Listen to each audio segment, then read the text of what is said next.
नमस्कार। आज हम आपको फर्म के समापन के संबंध में अपने विचार बताएंगे। साझेदारी के अंतर्गत सबसे पहले हमने साझेदारी का उद्भव, उसके पश्चात साझेदारी संगठन में परिवर्तन, जिसमें नए साझेदार का प्रवेश, साझेदार की निवृत्ति एवं मृत्यु इत्यादि के संबंध में चर्चा करी। अब फर्म के समापन की संबंध में बात करें।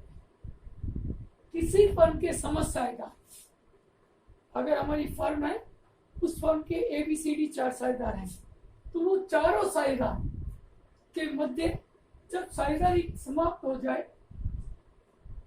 तो उसे हम फर्म का समापन कहते हैं। जब साझेदारी फर्म के समस्त साझेदारों के मध्य साझेदारी समाप्त हो जाए तो उसे फर्म का समापन या विघटन कहा जाता है। फर्म के समापन की स्थिति में फर्म की समस्त संपत्तियों का विक्रय कर दिया जाता है और बाहरी दायित्वों का भुगतान किया जाता है। बाहरी दायित्वों का भुगतान करने के पश्चात यदि जो शेष राशि रहती है, उस राशि को साझेदारों को उनके खाते के अंतिम निपटारे के रूप में भुगतान कर दिया जाता है।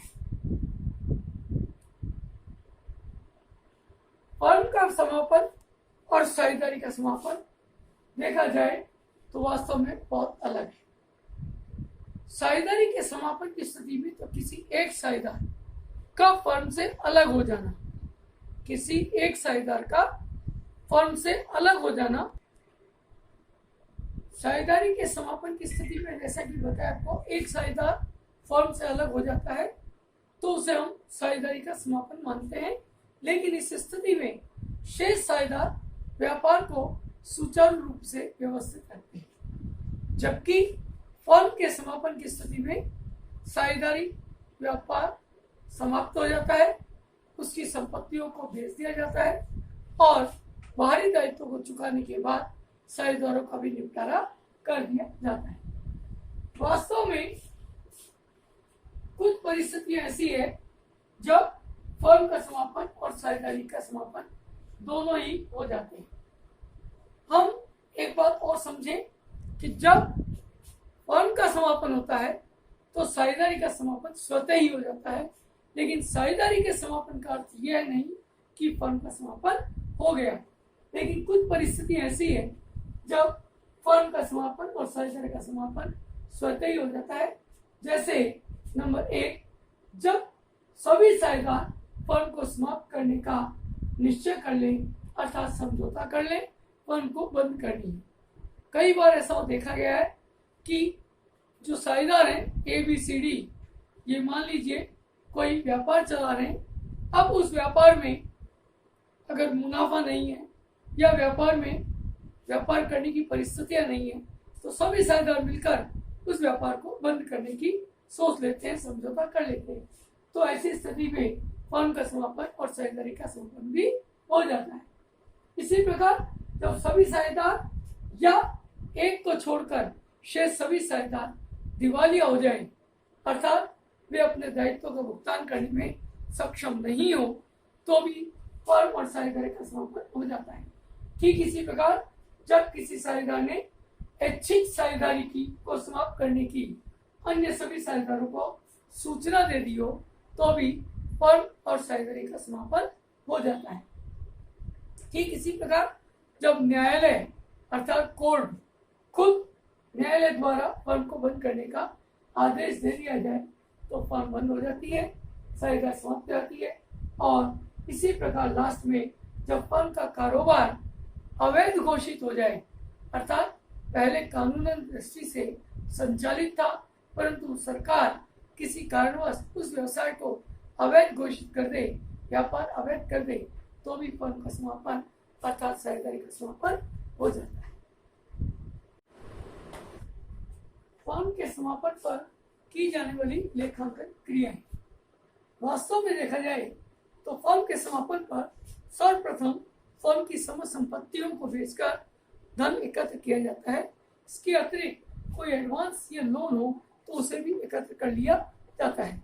एकत्र करने के पश्चात बाहरी दायित्वों का भुगतान किया जाता है, बाहरी ऋणों का भुगतान किया जाता है। तत्पश्चात फर्म के साझेदारों की पूंजी को चुकाया जाता है।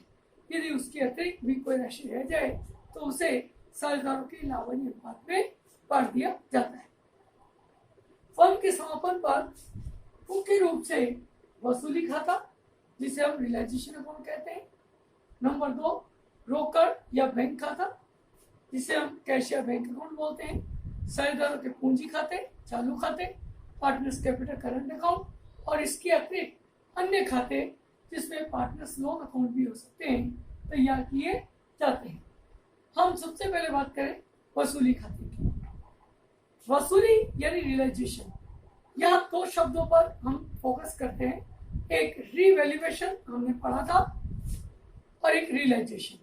रीवैल्यूएशन हमने पढ़ा जब साझेदारी संगठन में कोई परिवर्तन होता है, साझेदारों के लाभांश अनुपात में परिवर्तन होता है, तो संपत्ति और दायित्वों का पुनर्मूल्यांकन किया जाता है।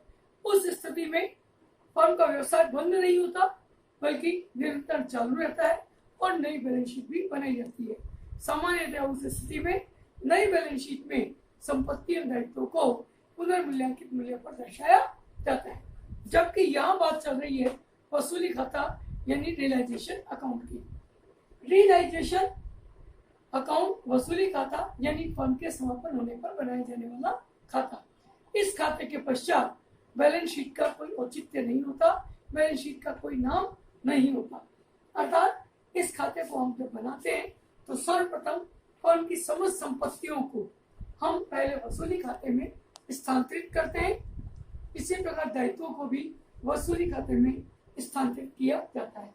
स्थानांतरित करने पर वसूली खाते में संपत्तियों को स्थानांतरित करने पर जो लेखांकन प्रविष्टियां की जाती है उसके अंतर्गत realisation account debit to particular assets. ठीक इसी प्रकार दायित्वों को बाहरी दायित्व जिन्हें बाहरी पैसा चुकाना है उन्हें स्थानांतरित करने के लिए particular liability account debit to realisation account entry की जाती है। उसके पश्चात संपत्तियों को बेचा जाता है।